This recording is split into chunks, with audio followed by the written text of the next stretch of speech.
오늘 우리 주신 말씀은 마태복음 15장 21절부터 28절의 말씀으로 자녀의 떡을 먹고 있는가, 자녀의 떡을 먹고 있는가 라는 제목으로 하나님의 말씀을 선포합니다. 오늘 말씀은 많이 듣고 보았던 말씀이기도 합니다. 예수님께서 예루살렘에서 나오셔서 두로와 시돈이라고 하는 이스라엘 북쪽에 있는 지방으로 걸어가셨습니다. 가고 있는데 한 가나안 여인 수로보니게라고 하는 그 지방에서 여인이 이 두로와 시돈까지 왔습니다. 와가지고는 예수님께 소리를 지르는 거예요. 주 다윗의 자손 예수여, 나를 좀 불쌍히 여겨주십시오. 내 딸이 귀신 들렸습니다. 소리를 너무 지르니까, 근데 예수님은 이 소리에 침묵해버립니다. 무시해버리는 거예요. 그랬더니 여자가 계속해서 소리를 지릅니다. 다윗의 자손 예수여, 나를 불쌍히 여기십시오. 제 딸이 지금 귀신 들렸습니다. 하도 소리를 지르니까 제자들이 그러면 예수님 좀 들어주시죠, 보내주시죠 했을 것 같은데, 그게 아니라 제자들이 이렇게 얘기하죠. 저 여자가 너무 시끄럽습니다. 예수님 빨리 보내버리죠. 이 얘기 생각해보면 제자들은 왜 그랬을까 생각해보면, 제자들은 이 딸은 지금 어디 있어요? 이 여자가 가나안 여인이 자기 딸을 데리고 온 게 아니죠. 딸은 아마 집에 있을 거예요. 저 수로보니게. 그리고 이 딸은 지금 엄마는 예수님을 만나러 왔어요. 그러니까 공간이 달라요. 그러니까 제자들은 무슨 생각이에요? 빨리 그냥 보내달라는 거예요.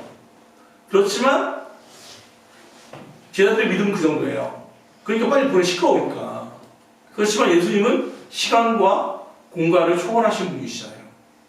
마치 백부장의 믿음 때문에 나온 것처럼, 또 오늘 나오는 이 수로보니게 여인의 딸이 귀신이 그쪽에서 떨어진 것처럼 하나님의 시간과 공간을 초월하시는 분이시죠. 그러니 이곳에서 예배를 드리든 온라인에서 예배를 드리든 하나님께서는 그곳에도 충분히 임하신다는 것을 믿습니다. 아무튼 제자들의 믿음은 그랬단 말이에요. 제자들은 공간에 나와야만 그렇게 생각했다는 거죠. 그러니까 보내자고. 예수님이 상관하지 마라 라고 말해요. 그 여자 상관하지 마. 나는 이스라엘에 있는 애들을 위해서 온 거지 저 지방에 있는 다른 데 보냄을 받지 않았다라고 얘기합니다. 두 번째 구절이에요. 그때 여자가 다시 와서 이야기합니다. 또 소리를 지르는 거예요. 이제는 절을 하면서 몸을 낮춰서 얘기하는 거예요. 주여, 저를 불쌍히 여겨주십시오. 다시 낮추는 거예요. 그랬더니 예수님이 냉정하게 대답합니다. 세 번째예요. 자녀의 떡을 취하여서 개들에게 던지는 것이 마땅치 아니하다. 이건요, 예수님께서 이 여자를 인격 모독한 너 개 같다 라고 말씀하신 게 아니에요. 정확하게 말하면 이 당시 이스라엘 사람들이 그렇게 이야기하고 다녔어요. 우리나라 옆에 중국이 있습니다. 중국이 왜 중국이죠? 차이나니까? 왜 중국입니까? 중국의 중자는 무슨 중자죠? 가운데 중이에요. 중국 사람들은 뭐라고 생각하냐면 자기네가 세계의 중심이라고 말해요. 자기가 세계의 중심이에요. 그러니까 동서남북에 있는 다른 나라들은 다 야만인 모나키들이에요. 그러니까 남쪽은 남만이라고 해서 베트남 그쪽은 남만, 남쪽의 야만인들, 우리는 동쪽에 있는 활 잘 쏘는 모나키들, 서쪽에 있는 융성한 야만인들, 이런 식이에요. 그러니까 동서남북이 다 모나키야. 자기네가 중심이에요. 자기네만이 민족이에요. 그런데 이게 이 나라만 그런 게 아니라 이스라엘도 똑같이 생각했어요. 우리 민족은 하나님이 택하신 거룩한 민족이야. 그럼 다른 나라들은, 다른 이방인들은 지옥의 땔감으로 쓰는 개같은 족속들이야 라고 이스라엘 백성들을 이야기하고 살았거든요. 그러니까 예수님이 이 말씀, 나는 이스라엘 외에는 다른 데 보내임을 받지 않았다. 그리고 자녀들에게 떡을 주는 것이 마땅하지 개들에게 던지는 것은 마땅치 않다라는 말은 예수님의 시각이기보다는 그 당시 유대인 사람들의 인식이었어요. 인격 모독이에요. 어쨌든. 그랬더니 여자가 얘기합니다. 주님, 맞습니다. 그런데 개들도 주인의 상에서 떨어지는 부스러기를 먹습니다. 자기를 완전히 낮춰버리죠. 그랬더니 예수께서 크게 감격하며 말씀합니다. 여자여, 내 믿음이 크도다. 내 소원대로 되리라. 했을 때 그때에 저 집에 떨어져 있는 그 공간에서 있는 여자가 그 딸이 나음을 입었다는 말씀이에요. 이 말씀은 충분히 우리가 많이 듣고 또 보았던 말씀입니다. 그런데 오늘 좀 이 말씀을 좀 다른 시각에서 보려고 합니다. 이 말씀은 우리에게 믿음이 무엇인가를 가르쳐줘요. 여러분, 믿음이 무엇입니까? 믿음은 행함이에요. 생각하는 게 아니고 살아가는 거예요. 쉽게 얘기하면 이 여인은 이 믿음을 보였어요. 뭐죠? 자기의 수로니게라고 하는 자기 가나안 땅에서 자기를 인종차별하는 이스라엘로 두로와 시돈 지방으로 옮아갔어요. 자기의 지경을 버리고 나갔어요. 이게 되게 중요한 거예요. 믿음이 있다면 자기의 현재 자리에서 나와야 돼요. 오늘 이 예배에 대해서 되게 고민을 많이 합니다. 저도 되게 고민 많이 합니다. 어떻게 드리는 것이 맞나? 민수기 말씀을 생각하게 됩니다. 민수기 말씀에 보면 이스라엘 백성들이 애굽에서 불뱀이 와가지고 다 물어버리죠. 급격하게 죽습니다. 57,000명이 죽었습니다. 모세가 분명히 그들 죄로 인해서 전염병이 걸렸을 때, 뱀에 물렸을 때 모세가 하나님께 나와서 기도합니다. 하나님 살려주십시오. 저 백성들을 살려주십시오. 그때 하나님이 너무 급하니까 어떻게 만드시냐면, 야, 노스로 뱀을 만들어라. 뱀에 너희를 물었던 불뱀의 모습을 가지고 장대 위에다 달아라 라고 말씀하시죠. 그리고 이걸 보면 산다 라고 말씀하셨어요. 그러면 여러분, 들리는 환자의 입장에서 생각해 보세요. 아플 때 집 밖으로 나가는 게 쉬워요? 결코 쉽지 않아요. 온 만사가 귀찮고 힘도 없어요. 고열로 열이 올라서 정신도 없어요. 혼미할 거예요. 그런데 이야기하는 거예요. 차라리 약초를 줍니다. 이거 먹으면 낫는다 라고 하면 나 먹을 수 있어요. 그죠?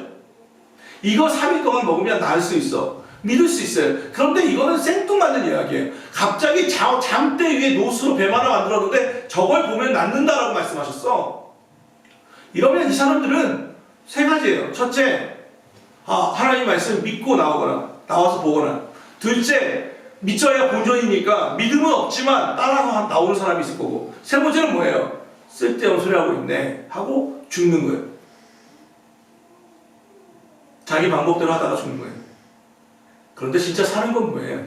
자기 텐트 밖으로 나와 노뱀을 보는 게 나아요. 무슨 생각이 들었냐면 믿음은 행함입니다. 이 여자가 나왔어요. 그러면 우리에게도 생각되는 거예요. 이 얘기는 그럼 다 온라인 예배 드리지 말고 여기서 주일 예배 드립시다? 이 얘기가 아니에요. 무슨 얘기인가 하면 이 여인이 그럼 이렇게까지 나왔던 이유는 뭐예요? 자기 문제예요? 아니죠. 자기 딸의 문제예요. 그러니까 그 딸의 문제가 내 문제예요. 딸이 귀신 들린 문제는 그 엄마의 문제예요. 그러니까 뭐가 있어요? 간절함이 있는 거예요. 절박함이 있는 거예요. 이 예배를 드리지 않으면, 하나님 예수님께 이번에 나와서 고침을 받지 않으면 내 딸은 죽는다고 하는 절박함이 있는 거예요. 간절함이 있는 거예요.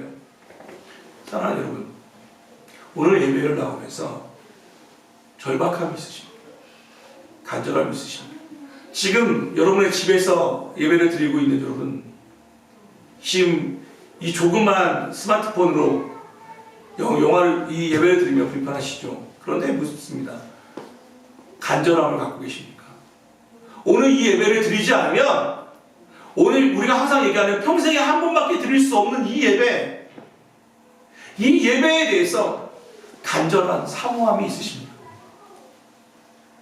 여자는 간절함이 있었어요.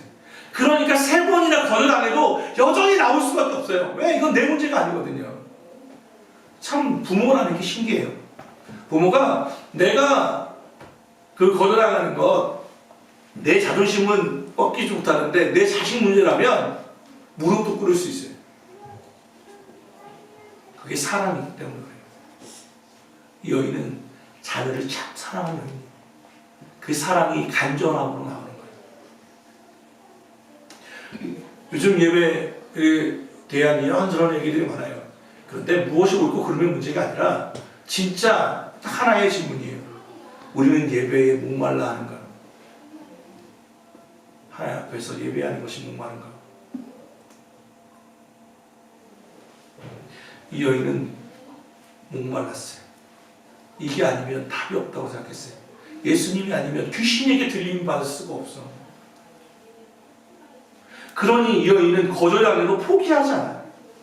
예수님이 침묵해요. 기도했는데 불렀는데 처음엔 듣지도 않죠. 두 번째 소리 질렀더니 그 주변에 있던 제자들이 대신 거절하죠. 세 번째 또 소리 질렀더니 이번엔 개라고 무시하죠. 무시라는 무시는 다 당하고 있어요. 그런데 그 여인은 계속해서 자신을 낮춰요. 여러분 이때 기억할 게 있어요. 믿음은 행함이며 끈질김이에요. 믿음은 끈질김이에요. 거절당해도 포기하지 않는 거예요. 많은 사람들이 한 번 기도해보고 두 번 기도해보고 안 되면 하나님의 뜻이 아니라고 이야기합니다. 포기해버려요. 제가 부목사로 있을 때 거기는 새벽예배가 좀 유명했던 교회인데 한 부인이 우리 집사님 옆에 이렇게 단아하게 생긴 여자분이 오신 거예요. 새벽예배. 우리 교인이 아니에요. 근데 그때 새벽예배가 여리고 대작전 이런 거였어요. 7번 예배를 드리면 새벽예배를 드려서 열흘고를 무너뜨립시다 그런 거였어요. 그런데 나중에 이제 우리 교부니까 물어보니까 일본에서 사업을 하시는 분이신데 뭐가 좀 안 되고 그때 당시에 좀 어려웠던 시기인가 봐요. 그 여인은 간절함으로 예배를 나왔어요. 일주일 내내 나왔어요. 기도하는 제 맨 뒤에서 보니까 참 간절하게 기도했어요. 일주일 동안 내내 기도했어요. 그 다음 주 월요일 됐습니다. 안 나와요. 그래서 집사님께 물어봤어요. 집사님 왜 그때 나왔던 그 여자분은 안 보이십니까? 그랬더니 그 집사님이 웃으면서 이야기했어요. 여리고가 안 무너졌대요. 여리고가 안 무너졌습니다. 그럴 수 있어요. 기도해보고 간절하게 기도했는데 안 되면 우리는 하나님의 뜻이 아니라고 섣불리 이야기해요. 그렇지 않아요? 그러나 우리는 예수님이 어떤 분인지를 분명히 알면 포기하지 않습니다. 예수님은 병든 자를 고치러 오신 의원입니다. 예수님은 병든 자를 고치러 오신 분이에요. 그분은 물과 피를 십자가에 다 쏟으시며 내가 너희를 이만큼 사랑한다 고백하신 분이에요.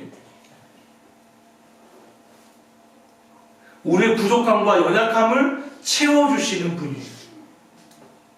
그분은 우리의 하나님이에요.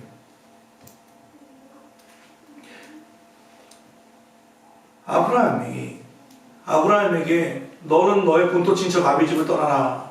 내가 너로 자식을 주고 너의 이름을 창대케 하고 너를 복의 근원으로 삼을 것이다 라고 말씀하시잖아요.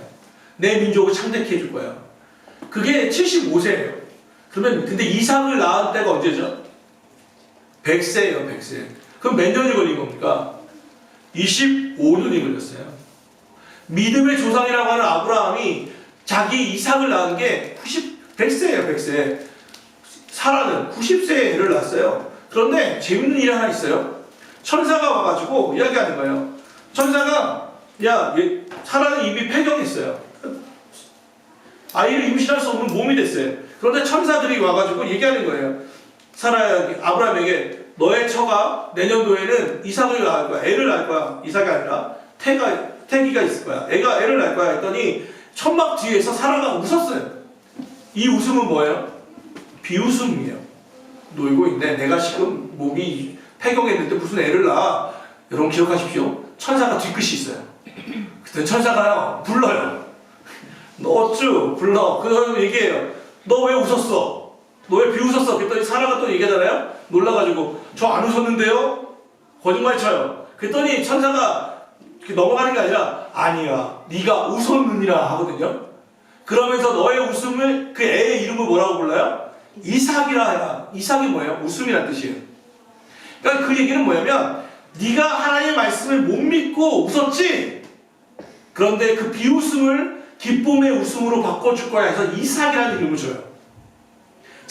그러면 사람은 부를 때마다 그 생각하는 거예요. 이삭이라는 이름을 부를 때마다 내가 하나님의 말씀을 못 믿었었는데 하나님이 이렇게 기쁨으로 주시는구나. 그 나이가 사라의 나이 90이에요. 25년이라는 시간이 있었어요. 아브라함이 그 믿음이 좋아서 하나님 이삭을 주십시오 맨날 그랬을까요? 그렇지 않아요. 본토 친척 아비집을 떠났지만 여전히 하나님은 소식이 없었어요. 그러니까 아시는 것처럼 86세에는 이스마엘이라고 하는 하갈이라고 하는 여인에게 장가들어서 이스마엘이라고 하는 엉뚱한 사생아를 낳기도 했고, 엘리에셀이라고 하는 자기 하인에게 자기 유산을 다 물려줘야겠다고 얘기도 했고, 아브라함도 믿음이 좋아서 이삭만 바라보진 않았어요. 여러분 기억하십시오. 믿음은 업다운이 있어요. 항상 하나님의 뜻대로 가는 것 같지만 경로를 이탈할 때가 있어요. 그런데 기억하십시오. 목적지를 포기하지 않으면 반드시 그 길로 가요. 믿음의 조상 아브라함도 그랬는데 하물며 우리겠습니까?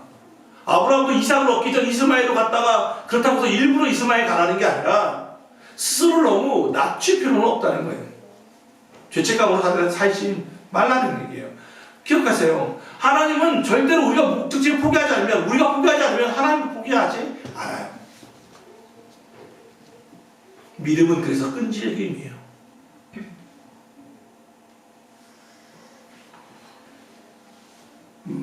마태복음 7장 11절에 이렇게 되어 있더라고요. 좋은 것을 자식에게 주지 않겠느냐.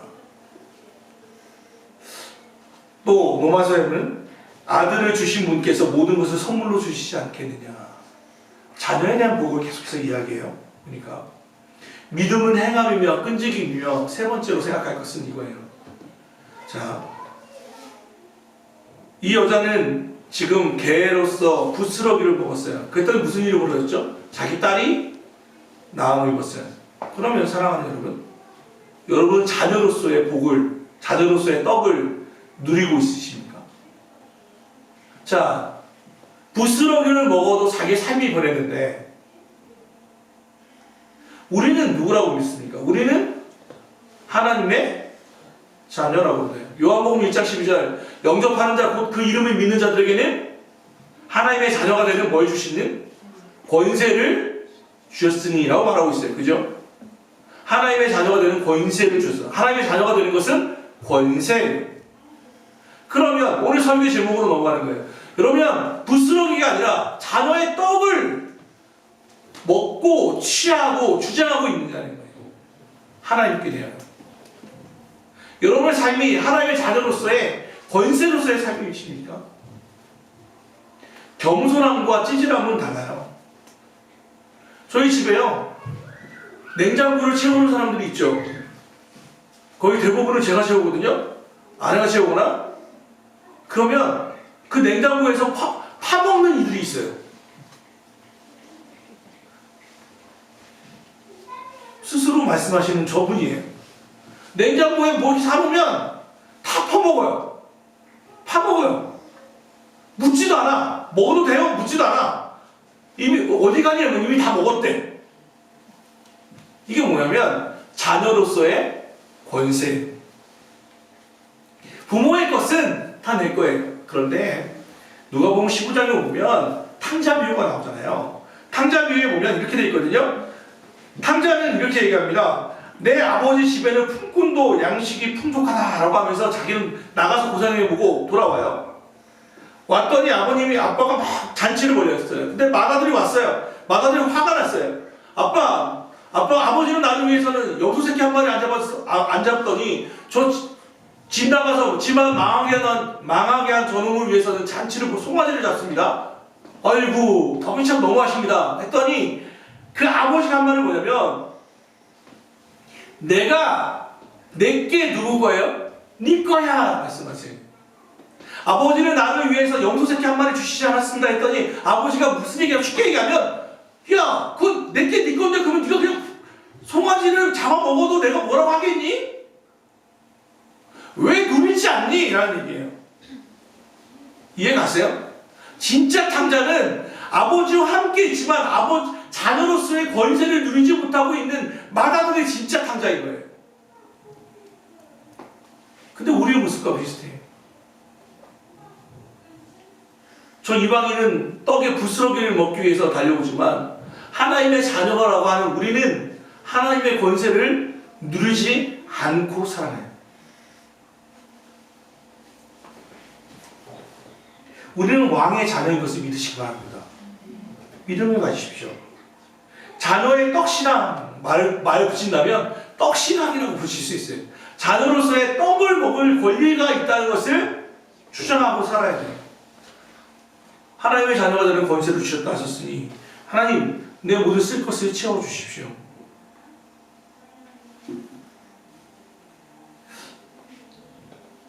그러나 성숙한 자녀라면 이것 또한 기억해야 돼요.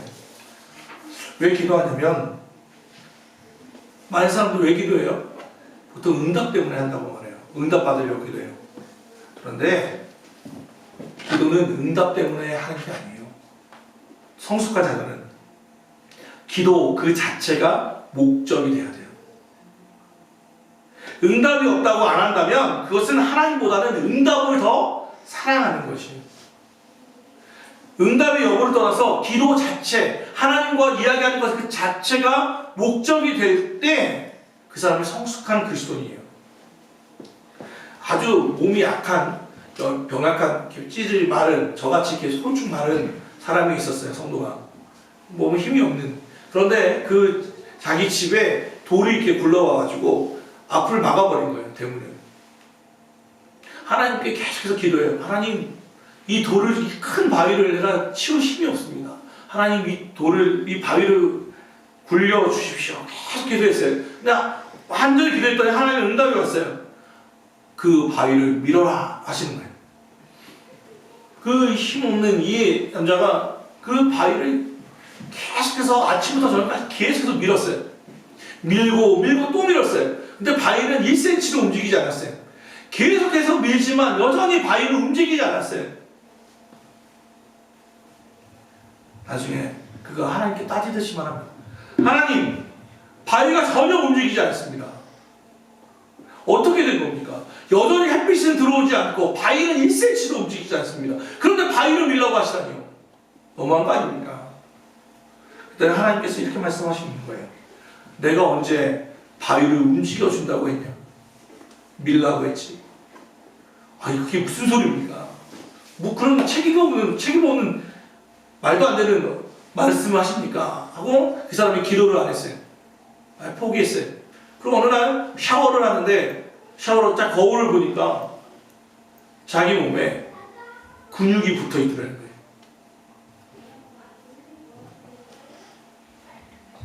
하나님은 바위를 움직이는 게 목적이 아니라 그 사람을 바꾸는 데 목적이 있었다는 거예요. 그 병을 고치는 데 목적이 있었다는 거예요. 계속해서 바위를 밀었더니 자격계가 벌어지더라는 거죠. 이게 하나님이에요. 우리는 옛날 처음 세가족으로 예수님을 믿었을 때는요, 우리가 기도하면 기도한 대로 응답해요. 그것도 되게 빨리 돼요. 그거 신기해. 우와! 진짜 하나님 살아계시네? 처음 초보 때는 기도한 대로 막 돼. 하나님 차를 보내주면 차가 오고 막, 하나님 돈 좀 보내주면 돈 오고 막, 우와! 신기해. 그런데 신앙의 연륜이 쌓일수록 하나님은 기도한 대로 응답하지 않아요. 왜 그럴까? 하나님은 이걸 묻는 거예요. 야, 기도한 대로 응답이 없어도, 네가 기도한 대로의 응답이 없어도 너는 여전히 기도할래? 응답이 없어도 나는 너의 하나님이냐? 여전히 너는 나를 의뢰하고 신뢰할래? 너는 축복이나 선물을 사랑하는 거냐? 아니면 나를 사랑하는 거냐?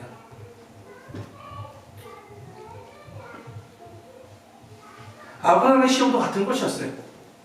이삭 때문에 나를 사랑하는 거 믿는 거냐? 그렇다면 이삭을 바쳐라. 그리고 바쳤을 때 이제야 비로소 네가 나를 믿는구나 라고 인정해 주시는 게 창세기 22장이에요.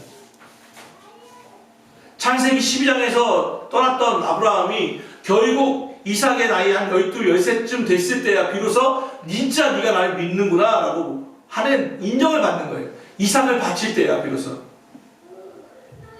그러므로 사랑하는 가까운 교회 성도 여러분, 자녀로서의 떡을 마음껏 누리십시오. 그러나 떡에 매몰되지는 마십시오. 마음을 빼앗기지 마십시오. 아버지와 함께하는 그 식탁 교제 그 자체에 마음을 빼앗기십시오. 하나님과 대화하는 그 시간, 응답이 없어도 그냥 예배 본당에 나와 음악 하나를 틀어놓고 그냥 그 자리에 앉아서 누리는 평화로운 기쁨을 누리십시오. 선하게 잠깐 기도했던 것처럼 지금은 다들 아침에 일어나면 뉴스부터 보대요. 확진자가 몇 명이 늘었는지, 사망자가 몇 명인지. 그건 말하지 않아도 다 우리 지역에는 코로나는 없는지. 그런데 기억하십시오. 아침에 일어나 뉴스를 보기 전 하나님께 기도하십니까? 뉴스를 보기 전 하나님의 말씀을 읽어보셨습니까? 오늘 저 수로보니게 여인처럼 간절함을 가지고 나오십니까? 이거 없으면, 하나님 말씀 없으면 나는 죽습니다. 내가 이 하루를 살아갈 수가 없습니다. 혹시 생각해 보셨습니까? 지금은 그것이 더 필요한 시대가 아닙니다. 세상에 이곳저곳에 스피커를 가지고 수많은 사람들이 이야기합니다. 그러나 하나님의 자녀로서는 분명히 제가 말씀드린 것은 이 자리에서 예배드리는 분들에게는 코로나가 걸리지 않습니다. 이렇게 얘기하면 이단입니다. 그건 이단이에요. 어떻게 알아요? 감염 위험이 다 있는데. 그런데 그 얘기는 할 수 있습니다. 하나님은 선하십니다. 하나님은 선하십니다. 조심하십시오. 또 조심하십시오. 그러나 신천지를 비롯한 수많은 이들로 인해서 우리 사이에는 두려움이, 공포가, 그리고 혐오가, 차별이 계속해서 사람들 사이에 들어와 있습니다. 빛의 자녀로서 떡을 가지고 있는 여러분, 하나님의 받은 떡을 누리고 베푸십시오. 그리고 하나님께 권세를 달라고, 아니 주신 권세를 사용하게 해달라고 기도해 주십시오. 그때 하나님은 응답하시라 믿습니다. 마무리 짓습니다. 부스러기를 넘어 떡을 드십시오. 그리고 떡을 넘어 하나님 아버지와의 풍성한 교제를 나누십시오.